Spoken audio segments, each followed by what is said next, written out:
This is Dr. Daniel Van Ingen with this week's parenting podcast on how to work with difficult people.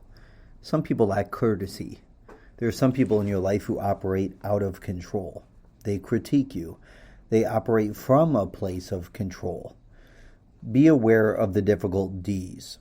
An individual who's disrespectful, or an individual who diminishes, is diminishing. These are people who try to diminish your point of view. They may heavily critique a phrase you use or a saying, critique or diminish its point. Be aware of the difficult D's. Someone who's demeaning, someone who's disregarding, someone who's dictatorial. Dictatorial is a big one. Remember, people who are wounded or people who are wound up very tight, they try to control. Remember, fear drives control. A person who is over-controlled, they may be overcompensating in their life. What comes out is not a nice emotional expressiveness, an open level of vulnerability, an ease about who they are and their interactions with you. Instead, what is presented is a very tightly controlled reactive stance, an emotionally closed or shut down person. What comes out is a very controlled personality. This person expresses themselves by trying to control you. Again, some people are very difficult, and they're difficult in different ways. It's normal that we try and encourage our children to avoid such people, but some people cannot be avoided. Let's talk about some techniques when faced with such encounters. So again, we're talking about how to work with difficult people. So number one, take a deep breath.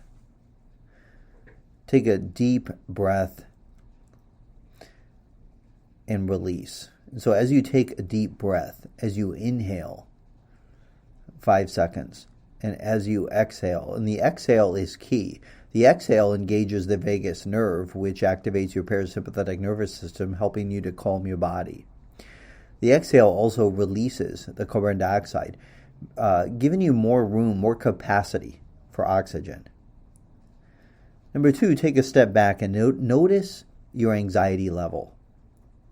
Mentally frame your safe zone. Reinforce positive beliefs. This person's nastiness doesn't control me. I am 100% responsible for my own feelings. I am free of others' negativity. This is important when working with teenagers because they're around a lot of difficult people. So again, this person's nastiness doesn't control me. I am 100% responsible for my own feelings. I am free of others' negativity. Also, as you take a step back, visualize a disruption to the negative feedback loop between your hippocampus and the amygdala. These brain structures focus on memory and emotion, respectively. Respectively. So in other words, by disrupting this pattern, by disrupting that negative feedback loop between your hippocampus and the amygdala, you can tell yourself to take a step back, take a deep breath, visualize a safe place, and acknowledge that you don't have to react as you have in the past. That's the idea of disrupting that pattern. Reacting differently, responding rather than reacting, being different, changing yourself. So we don't have to be in automatic mode, stimulus response. Someone else is reactive, I'm going to react. Somebody else is angry, I'm going to get angry. Somebody else is trying to control me, I'm going to push back or try to control. We can disrupt that pattern. We can do it differently. See, part of the change is recognizing that you can disrupt your reinforcement patterns and do things differently. Establishing rituals, techniques, safe zones, and most importantly, learning that we, as individuals, that each of your children individually are 100% responsible for their feelings, for how they respond, for how they behave. They're 100% responsible for themselves. See, nobody can make them feel anything. Nobody can make you feel anything unless you give them permission. Now, Eleanor Roosevelt, she said, no one can make you feel inferior without your consent. The psychology decades of research since Eleanor Roosevelt said that backs up that idea. Each of us is 100% responsible. If negativity is thrown at you, peel it off. Negative thoughts, they tend to stick to us like Velcro. This is why we need to work extra hard to reinforce those positive thoughts and separation from a difficult person.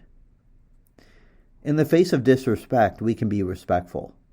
In the face of adversarial tones, we can be peaceful. In the face of disregarding comments, we can regard our own thoughts and the words we use. In the face of jerks or jerkettes, we can play the high road. We don't have to get sucked into gossip or negativity. We can present ourselves with high class. In the face of dictatorial control, we can stand up for ourselves. We can be calm, cool, and collected. And we can be confident in our ability to do the right thing. How to work with difficult people. It's not easy. It's a big challenge, and we can't always avoid them. But we can thrive and flourish in the face of any person who is difficult. And we can do it with joy, with freedom, and we can even have a positive influence on others. This is Dr. Daniel Van Ingen with this week's Parenting Podcast on how to work with difficult people.